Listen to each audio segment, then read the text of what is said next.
You just realized that you needed to hire someone yesterday. How can you find amazing candidates fast? Easy. Just use Indeed. When it comes to hiring, Indeed is all you need. Stop struggling to get your job posts seen on other job sites. Indeed sponsored jobs help you stand out and hire fast. With sponsored jobs, your post jumps to the top of the page for your relevant candidates so you can reach the people that you want faster. And it makes a huge difference. According to Indeed data, sponsored jobs posted directly on Indeed have 45% more applications than non-sponsored jobs. Plus, with Indeed sponsored jobs, there's no monthly subscriptions, no long-term contracts, and you only pay for results. How fast is Indeed? Well, in the minute I've been talking to you, 23 hires were made on Indeed, according to Indeed data worldwide.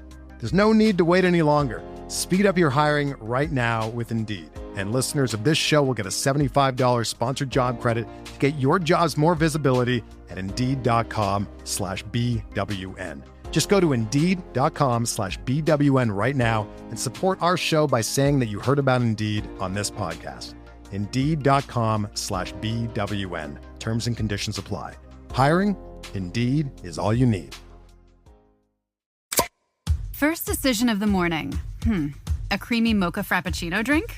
Or will we ease into the day with a sweet vanilla? Maybe a smooth caramel. Ooh, what about that white chocolate mocha? No matter which flavor you choose, delicious coffee awaits. Better coffee starts a better day. Start with bottled Starbucks Frappuccino drinks. Pick up a bottle near you wherever you buy your groceries.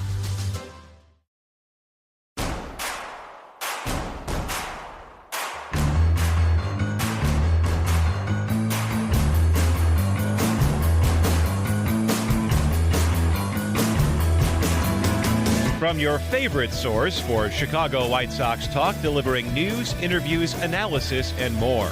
This is the Sox Machine Podcast with your hosts, Jim Margalus and Josh Nelson. Thanks, Rob, and welcome to a new episode of the Sox Machine Podcast. I'm your host, Josh Nelson, and it's Wednesday night, March 6th, 2025, as we record this new podcast. Opening day is just 3 weeks away as we continue to preview the upcoming 2025 season. On this episode, we'll take a look at the Minnesota Twins with old friend Dan Hayes of The Athletic. The Twins looked to be in good position making the postseason last year, but injuries quickly turned their season upside down. How are the Twins planning to keep Byron Buxton, Royce Lewis, and Carlos Correa on the field in 2025? Also, who wants to buy the Minnesota Twins? Dan will share his insights later in the show. For the White Sox, they are currently 3-10 in Cactus League play, tied with the San Diego Padres for the worst spring training record. Despite the record, Luis Robert Jr. has looked good as he has 2 home runs while batting .353. Brandon Drury is hitting .348 in 23 at-bats and leads the team with 5 doubles. Even Lenyn Sosa is having a good time at the plate as he's yet to hit a home run this spring, but is 6 for 15 with 5 RBIs. On the pitching side, Penn Murphy looks like a contender in making the White Sox bullpen as he has 8 strikeouts without walking anyone. Murphy has yet to allow a run and has allowed just 1 hit in 4 innings of work. Jordan Leisure has pitched 3 scoreless and hitless innings for the White Sox. His only blemish is hitting 1 batter.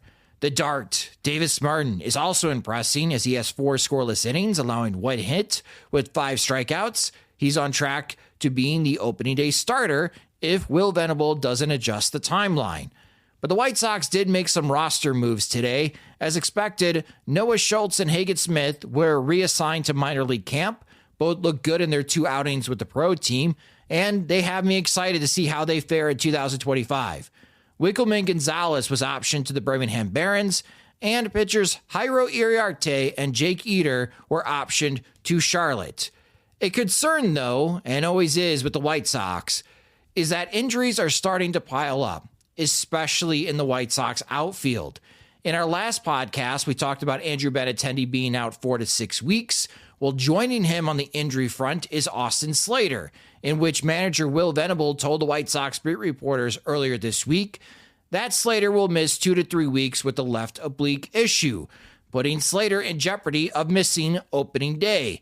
Michael A. Taylor is dealing with right elbow inflammation. That's never good. That needs imaging.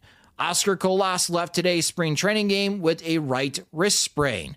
The White Sox have 7 outfielders on the 40-man roster, and 4 of them are dealing with injuries. Meaning if opening day were tomorrow, it's looking like Luis Robert Jr., Mike Tauchman, and Dominic Fletcher. Luckily, opening day is not tomorrow. We still have a few weeks to go before the White Sox play at home against Los Angeles Angels. Then there's Corey Lee getting hit in the hand by a pitch, which x-rays were negative. That's good news. Oh, and Colson Montgomery. Last episode, General Manager Chris Getz downplayed the significance of Montgomery's back spasms. Well, Montgomery has yet to play in a game since then, and Venable told the White Sox beat that he's, quote, progressing. So not really day to day. And if you are worried about a 23-year-old dealing with back issues, my friends, I am with you. Let's have better injury luck, fellas. Wednesday night, March 26th, will be Opening Day Eve, co-hosted by Sox Machine and our friends from the 108 at the Ramova Theater. Come join us as we get ready for another season of Chicago White Sox baseball, or at least pretend to be excited. Special guests include Jim Callis of MLB.com, as he'll talk about the top White Sox prospects and answer your questions live about the farm system. Courtney Finicum of Baseball Is Not Boring podcast. She stole the show last year and is ready to dish her predictions for 2025. Jim Margulis and James Fegan will have a live P.O. Sox segment to answer questions from the audience, and our friends from the 108 will close out the show by making their very wild and entertaining predictions, including the famous steak dinner bet between Beef Loaf and I. Tickets are just $20, doors open at 6 p.m., and the show will start at 7:30 p.m. Purchase your tickets at RamovaChicago.com or in the ticket link in this podcast post on SoxMachine.com. This podcast is brought to you by Squarespace. Squarespace is the all-in-one website platform designed to help you stand out and succeed online. Whether you're just starting out or you're scaling your business, Squarespace gives you everything you need to claim your domain, showcase your offerings with a professional website, grow your brand, and get paid all in one place. With Squarespace's collection of cutting-edge design tools, anyone can build a custom online presence that perfectly fits their design or their business. Start with Blueprint AI. That's Squarespace's AI-enhanced website builder to get a fully custom website with just a few steps. From there, get discovered fast with integrated Squarespace SEO tools. Every website is optimized to be indexed with meta descriptions, an auto-generated sitemap, and more, so you show up more often on search engines and bring in more of your ideal customers. Head to squarespace.com/insight to save 10% off your first purchase of a website or domain using the code INSIGHT. That's squarespace.com/insight to save 10% off your first purchase. You just realized that you needed to hire someone yesterday. How can you find amazing candidates fast? Easy. Just use Indeed. When it comes to hiring, Indeed is all you need. Stop struggling to get your job posts seen on other job sites. Indeed sponsored jobs help you stand out and hire fast.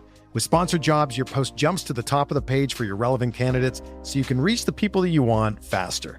And it makes a huge difference. According to Indeed data, sponsored jobs posted directly on Indeed have 45% more applications than non-sponsored jobs.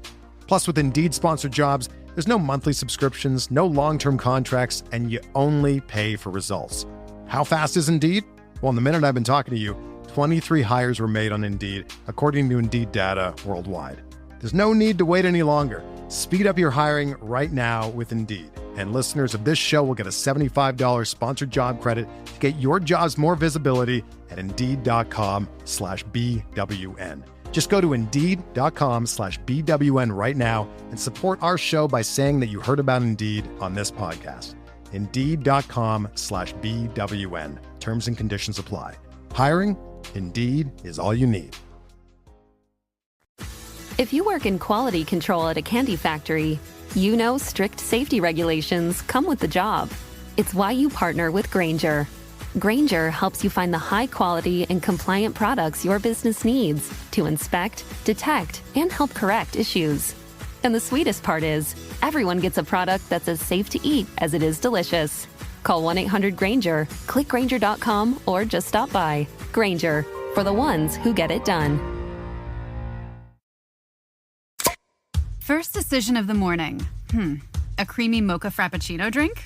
Or will we ease into the day with a sweet vanilla? Maybe a smooth caramel? Ooh, what about that white chocolate mocha?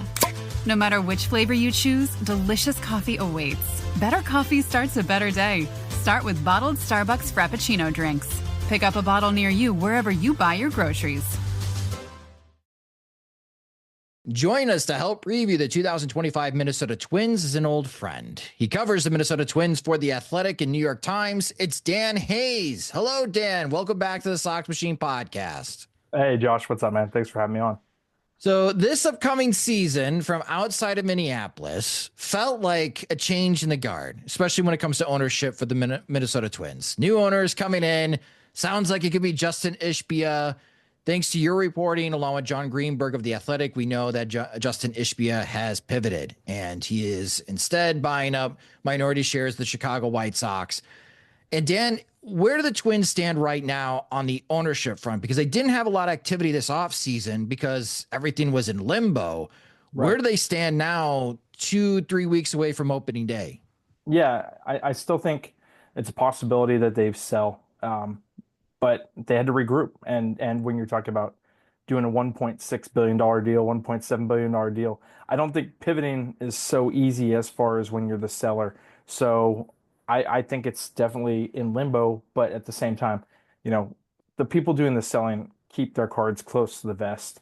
There's part of me that thinks that Justin Ishbia made it known that he was trying to get the Twins just to maybe put the ball in Jerry Reinsdorf's court or the Reinsdorf's court and get things moving because, man, I mean, you're already a part owner of the White Sox and you really want a team. And I think you want, I mean, given he lives in Winnetka, he's building in Winnetka, and like, I'd want to stay in Chicago too. So part of me thinks that they let it be known because they were very public in the community. There were a lot of investors that they talked to.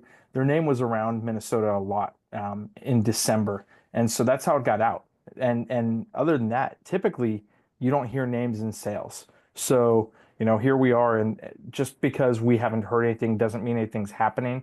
But I mean, regrouping like that it's hard to get it going again, I would imagine. I mean, I'm just kind of, everybody's sort of in the dark on this at this point. So I think we could have some kind of resolution, hear more about it in the next, 20 to 50 days. That's the timeline I was given after the Ishbia news broke. It was like a 30 to 60 day window. So it's possible they sell. Fans absolutely want them to sell. I mean, I feel like talking to you, I know exactly what, White Sox fans are feeling just because this is great for White Sox fans. Twins were so excited just because now look, Justin Ishbia is not his brother. He's not Matt Ishbia, who has run the Suns and pulled the trigger on that Kevin Durant trade like 3 days after he was approved. But he is from the same family. He is a huge sports fan. We were told early on he's a go big or go home kind of guy. So,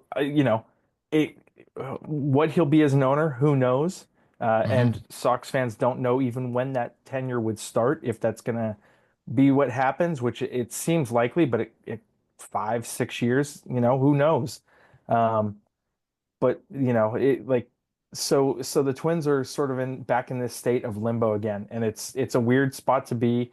They spent all season in it, but at the same time, they were able to add payroll at the end, which was a good sign. I think they added around 10 million, and overall they're like 14 million up from where they were last year.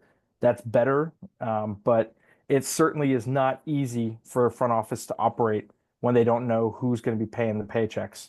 And so they're eagerly anticipating this the same as the Twins fans are. Is there any resentment right now from Twins ownership towards Jerry Reinsdorf and the Chicago White Sox for what happened with Justin Ishbia pivoting? Did the Twins blame the White Sox for that? I don't think that they necessarily would. You're hoping to attract sellers. You get down the road with somebody. I think everybody thought that it was a very good process. I mean, look, for Ishbia to go and spend the money he did and the time and effort to pursue the Twins, he wasn't he was not faking that. I think there's sort of maybe that hope that the White Sox finally say yes? Because we saw it, right? We saw it in October when the story from Britt Giroli came out that Jerry Reinsdorf was floating selling the team, and then potentially could go to Nashville, and then that just sort of cooled immediately. But I wonder if Justin Ishbia was like, look, I'm going to end up with the team one way or the other here, right?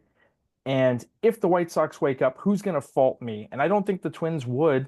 Um, of course, they want it, like they put it on the market to sell, and it's probably disappointing. But at the same time, he already has a stake in the White Sox. He's invested in local community. So I don't know that you can really feel that way. I mean, yes, they were pretty far down the road from everything I heard. You know, everybody was thinking this could be resolved before opening day. I'm sure there's part of it that's you feel a little bit disappointed, but at the same time, it's business. All is fair in business. You know, it's just I don't know how you just move on is my guess is what they've thought. So off the field, the Twins are trying to figure out their ownership situation. On the field, even though the Twins finished 82-80, Dan, that was fourth place in the American League Central last year. And going into 2025, the American League Central is expected to be quite competitive. But the Twins at game 150 were sitting pretty, looking like they can maybe grab a wild card spot, but they trip up. They go 2-8 in their last 10 games. The Tigers had their torrid run, and the Tigers passed the Twins to get one of the final wild card spots last year. From a Minnesota Twins perspective, what are you hearing was the main culprit in the Twins not going back to the postseason in 2024? I mean, honestly, you can just look at it as injuries to key guys. Carlos Correa was an all-star, was having his best season in multiple years. Byron Buxton missed, 28 games at the same time as Correa was down. Royce Lewis missed 70 to start the year. But the biggest one to me was Joe Ryan. Fangraphs had him at 3.1 wins above replacement on August 7th when he went down. And at that point, they'd already absorbed losses in their rotation to Chris Paddock and to Anthony DeSclafani. Now, they knew they were taking a shot with DeSclafani. The 2 years previous, he'd had forearm and injury or elbow issues. So they were taking a flyer on him. They paid basically $4 million of his $12 million and hoped they were going to get through, right? Well, that didn't go well. He injured himself in spring training. Before he ever threw a pitch, he was done for the season. So all of a sudden, you go from 7 guys potentially in your rotation for spring training, including Brent Hedrick, who's a long reliever, sort of, being pushed into starting, to now you got 6 guys, and Louis Varland was one of them. Louis Varland was ineffective. He got removed from the rotation in April. So Simeon Woods Richardson, who had a 6.08 ERA the year before at AAA, steps up and fills in and was outstanding. Like, you look at his numbers through end of August, he was great, but at some point you just run out of gas because you're a young guy who's never pitched this many innings before. It reminded me a lot of 2012 White Sox, where Sale and Quintana were amazing until September, and then their last 4 starts, both of them were not good. You just, when you're a young guy and you haven't pitched those innings before, it catches up to you. Well, when Paddock goes down in July, all of a sudden David Festa's coming up. And David Festa had thrown 92 innings the year before. David Festa is a very good pitcher. There's a lot of one of the Twins front office guys has a very high hope for his future. But 92 innings, they basically said, we're going to basically use you as infrequently as possible in the first half in hopes of building you up and getting you to 120 through the second half. Well, all of a sudden in July, he's in the rotation. Actually, end of June, he's in the rotation. When Joe Ryan went down in August, all of a sudden Zebby Matthews, who started the year at Single A, is in the rotation. And so from August 8th on, the Twins had 3 guys in the rotation who at best were going to give them 5 innings. And look, you just run out of gas. You ask for too much out of your bullpen. You ask for your offense to be the catalyst and hit you to victories. And I think all that just added up, especially with Correa down, Buxton down, and then Royce Lewis just went into a terrible slump. He managed to stay on the field at the end of the season. He played 58 of the last 61 games, but his OPS was under 500 for those 58 games. And I think you just put all that together and it's one terrible tasting stew, essentially. And, it definitely cost them because they went 12-27 and just fell apart, and it was ugly the entire way. So on the offensive side, on the injury side, Byron Buxton, what's the game plan here? Because he did play over 100 games last year, but that was the first time since 2017 that Buxton had played over 100 games for the Minnesota Twins. In 2023, if my memory serves me correct, he was DH only. Yeah. Last year, they had him back in the outfield. What's the plan in 2025 for Buxton? In 2023, he actually did play a bit of center. Okay. He's coming off the knee injury, and he's had surgery on that knee twice now. But they had Michael A. Taylor to play center field too, which was a huge help because it was relief, and Buxton knew that there was somebody who was dynamic to play center field when he wasn't there, and I think he knew he could handle that. But at the end of that year, the knee and the hip kind of bothered him, and he missed the last month of the season. And he came back and made sort of one. He just fought and fought and fought to make one playoff pinch hit appearance, and he was terrible. And he felt so bad, and he, got lucky last year. He came in. That led to the second surgery after 2023. He came in. It took a little while to warm up. He was in better shape, and then he was able to start playing center last year with limited, I would say limited injuries. The fact they played 100 games says a ton, because like you said, it had been 2017 since he'd played in center field the first time, 100 games the last time. So you're talking 7 years. That's a long window, but he was good. He then had the hip thing coming back in, I want to say it was mid-August. He missed 28 games, but he came back and he showed himself a lot by doing that. He finished the last 2 weeks. He hit 300 those last 2 weeks, even though he was kind of playing through something. And he went into the offseason healthy. And he's talked about how important that was to him, because he showed that he could play through that pain threshold and get through it. And this was his first healthy offseason since 2018 going into 2019. Wow. Yeah, which is crazy because there have been surgeries since then, all types of stuff that has gone on for him. The thing that stands out to me about that is 2019 is where he had his offensive breakout. That was the first year where he really started to hit with authority. We always knew about it, but he had never really played into the power aspect before that. There'd been a little bit here and there, but he really became a slug percentage guy at that point, and his career has been on an upward trajectory. Now, that season, he was playing great. He had no injuries, and then he ran into the wall in Miami and, dislocated his shoulder and had to have surgery, and his season was done. So, I think there's some optimism to be seen there off of the fact that this was a healthy offseason. They brought in Harrison Bader, who can be sort of that next Michael Taylor 2.0, somebody that Buxton can sit or DH or take a day off and know center field is covered. I think that's probably the best plan for him, is insurance. If he needs 2 days, have him sit for 2 days, or have him DH for one of them and sit the other, and then pair it with the day off and get him some real time off his feet. I think he's helped his case by being a lot more honest and upfront about what he's feeling and knowing his body, and that's helped them manage it. For them, they hope that's a great place to be. He's turning 31. It's crazy he's 31.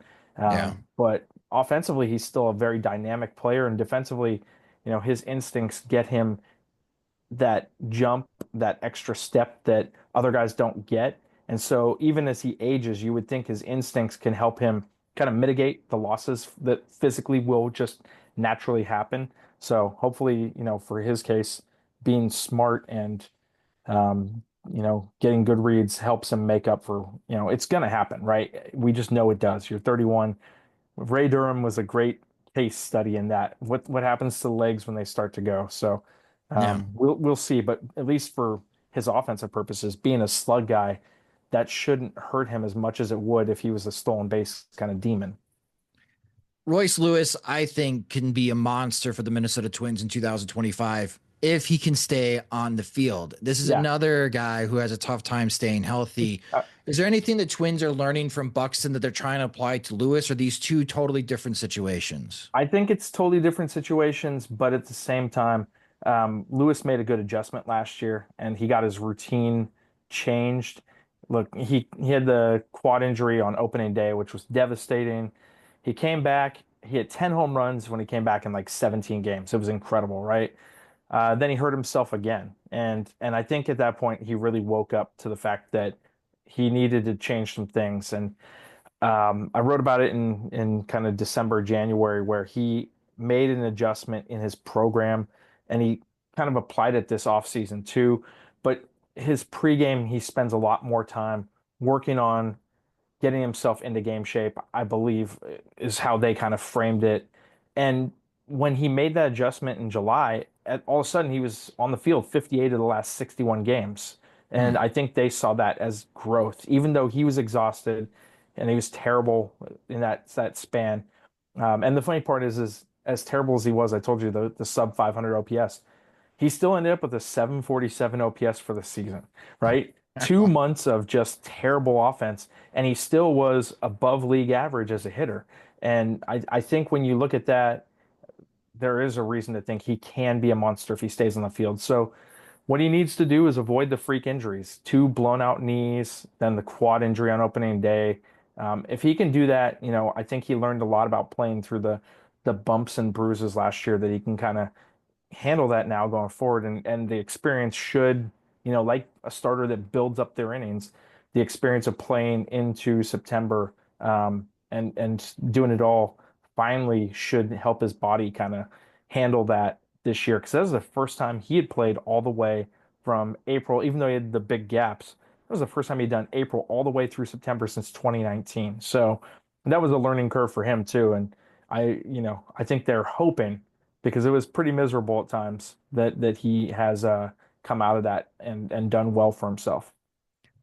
Are there any long-term concerns for the Twins with Carlos Correa health-wise? When he's on the field, he's fantastic. Obviously, defensively, the power numbers weren't great, but he was still hitting above 300 before he got hurt.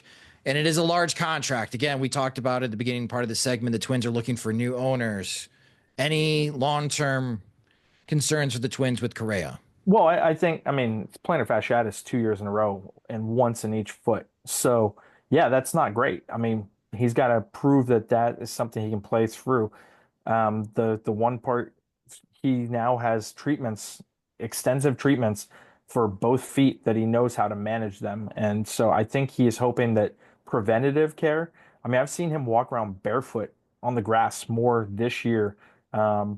And trying new things. He's got different shoes, and that includes shoes for at home in the off season or at the end of the day. He's done a lot of stuff to try and manage this, figure it out, and he looks great right now. But one of those therapies includes shock therapy, that he said last year the pain was so bad that he was crying. It would bring a tear to his eye, not necessarily crying, but that he was going through some new treatment, and it is the only thing that worked for him. And so now he actually still does that every day, except he's from the place of, my foot's in great shape right now, and it's not in utter, hellish pain like it was in July, August, September last year. So as far as, the ankle that cut down the massive contract, at some point, could it affect him? Yeah, sure. That's what 2 teams thought, but the Twins were willing to take that risk. 6 years, $200 million is a heck of a lot better than 7 years or 13 years and 335 or 350 million or 315 million, whatever the Mets and the Giants were willing to pay. It's a lot easier. And I think the Twins are excited about where he is, because the first half of last year, he was electric. And when he came back at the end of the season, he was himself again. He was not running at full speed.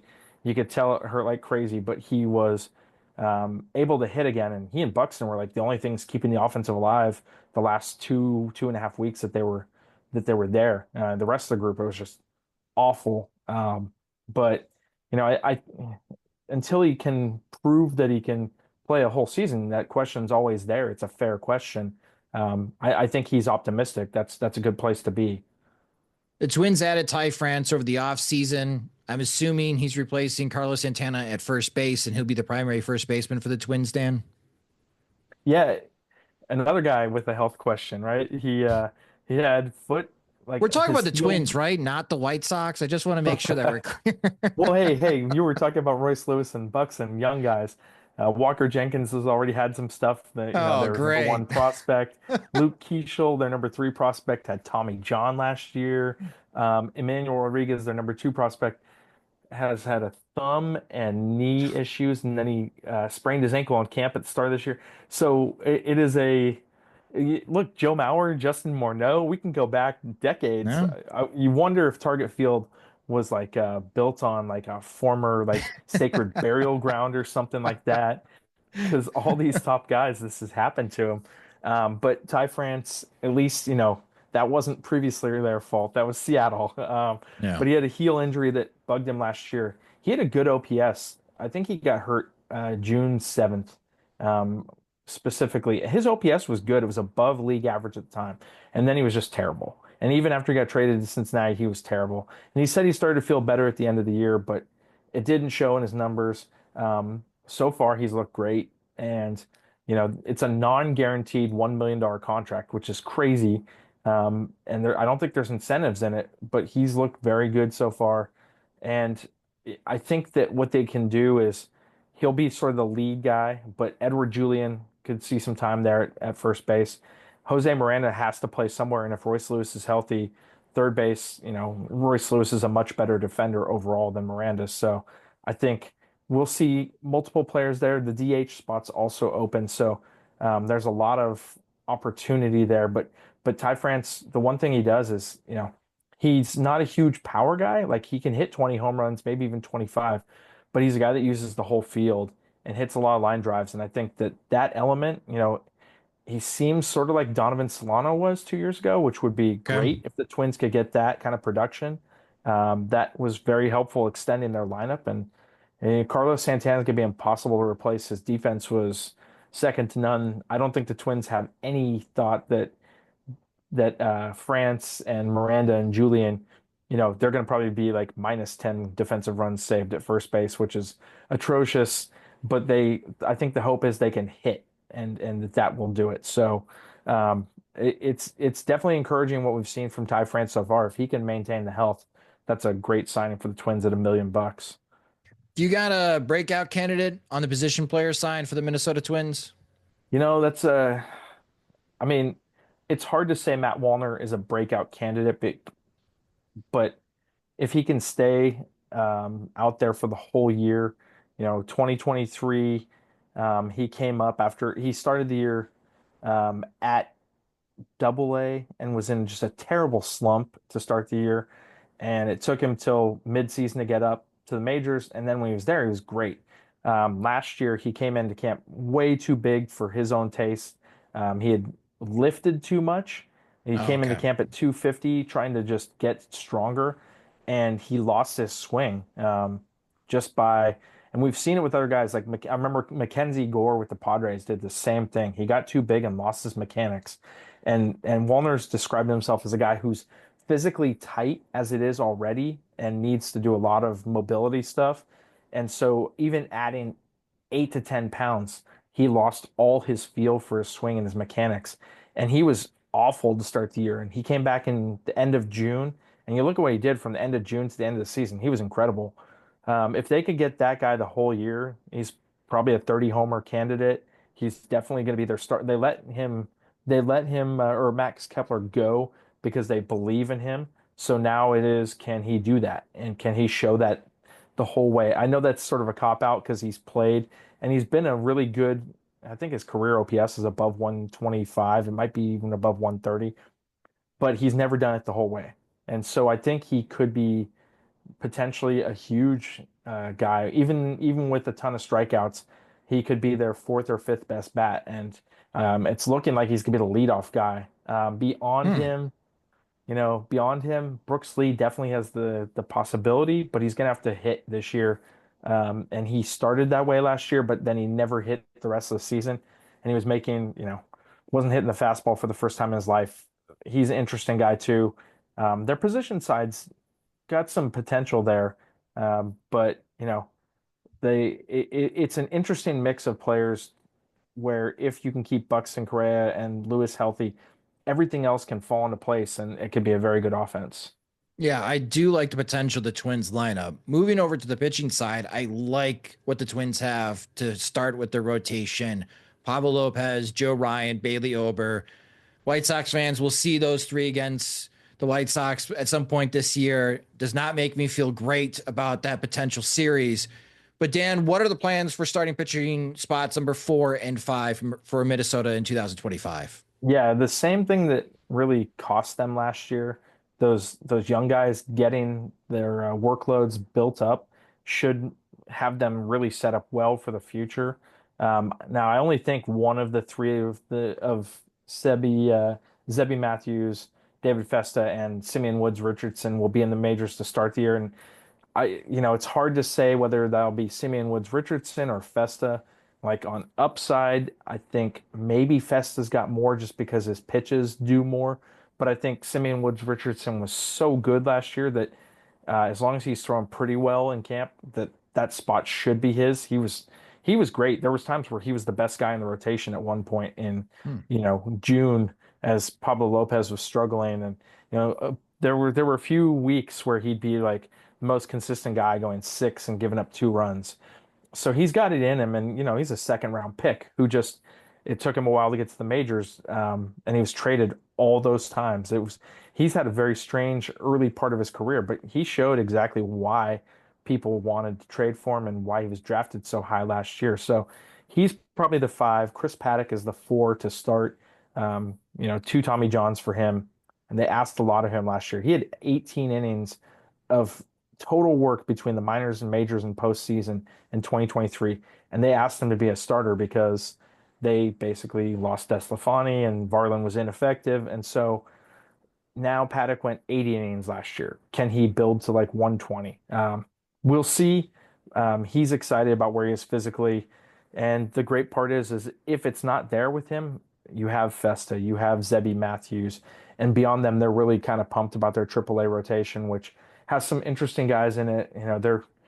They feel like their development is starting to come along, and I don't know that they have a number 1 starter in the minor leagues in the mix, but I think they have a bunch of 3s and 4s, and I'll tell you what, teams that can build out 3s and 4s, if you can do that consistently, and they've done it with Bailey Ober, even though Joe Ryan was a Rays guy, the Rays were willing to trade him because they thought he was a fastball only guy.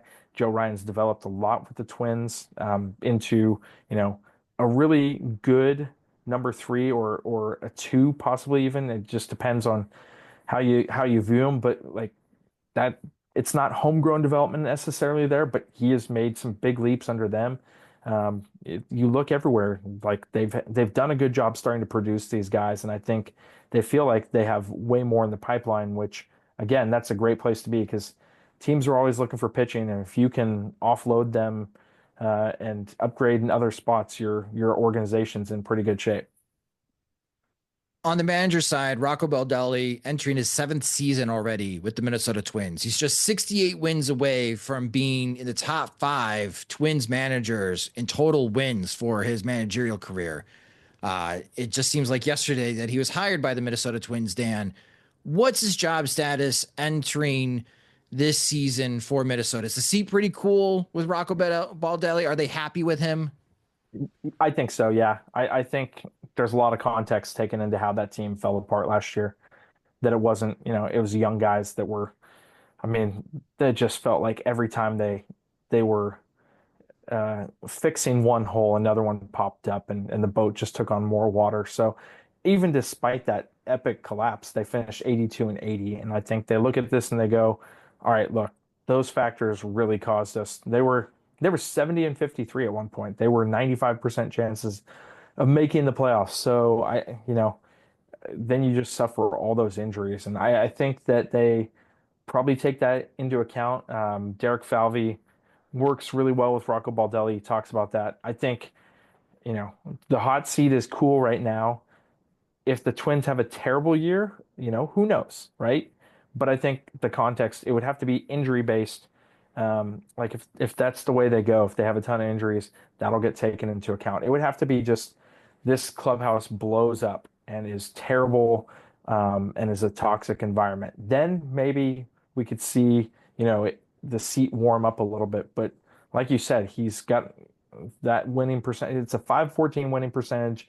He's right on the verge of getting in the top five in all-time wins. He's been to the playoffs, won the division 3 times in 6 years, and they've been competitive in 2 of the other years. So I think they look at it and go, man, if we had more money to spend on this club, this would be, a team that maybe would have pushed further. I mean, he's got the only playoff series victory in the franchise in the last 25 years, or since 2002. So I think that stuff goes a long way when the boss likes you. So we'll see. But, again, if it's a disaster, anybody's job is kind of up in the air, right? So I don't see that happening with him, because even as bad as things got last year, it never got to disaster proportions. So I think he's probably going in a pretty good shape with a good club. You have no experience covering toxic clubhouses, Dan.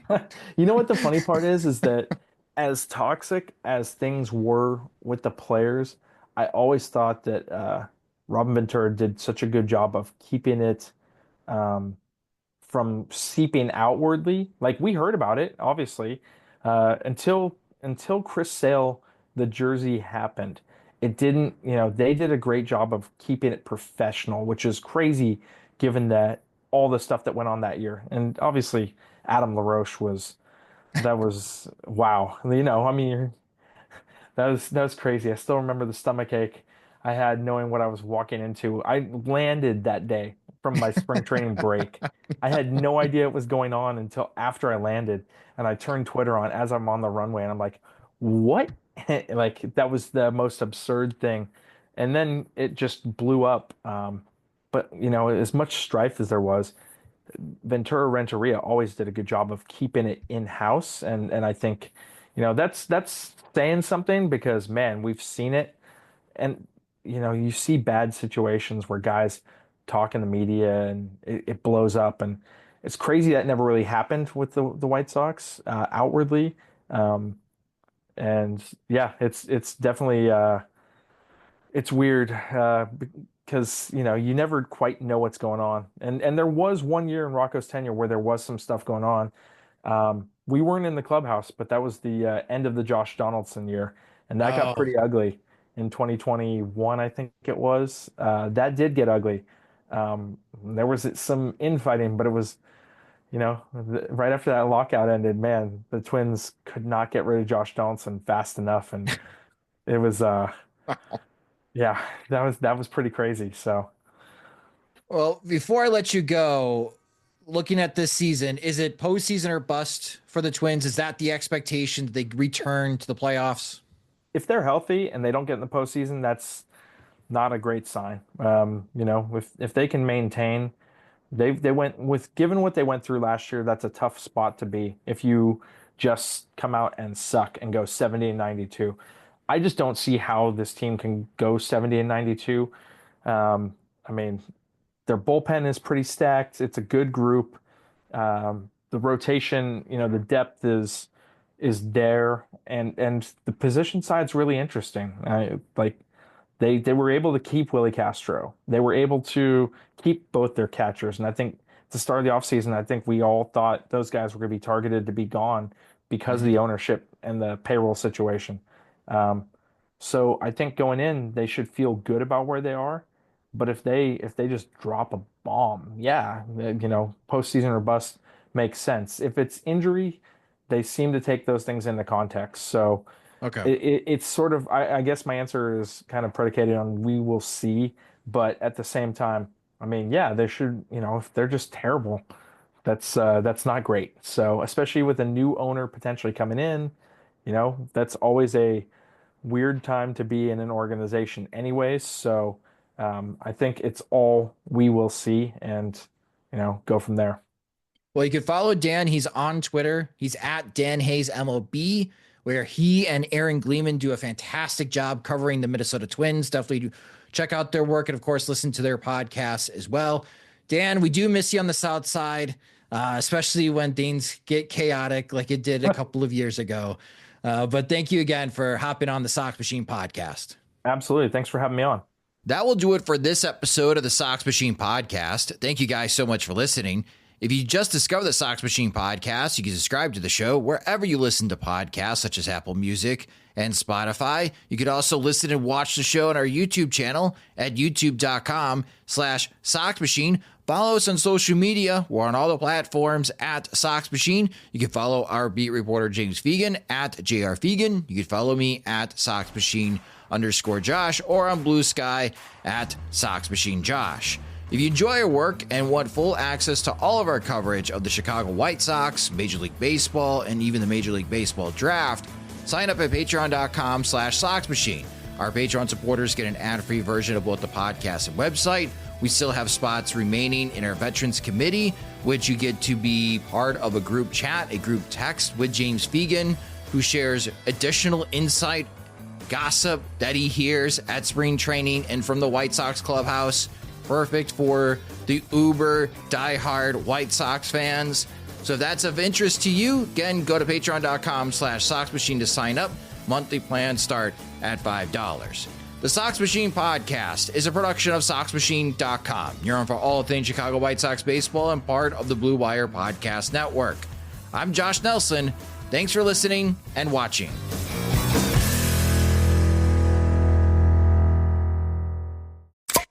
First decision of the morning. A creamy mocha frappuccino drink? Or will we ease into the day with a sweet vanilla? Maybe a smooth caramel. Ooh, what about that white chocolate mocha? No matter which flavor you choose, delicious coffee awaits. Better coffee starts a better day. Start with bottled Starbucks Frappuccino drinks. Pick up a bottle near you wherever you buy your groceries.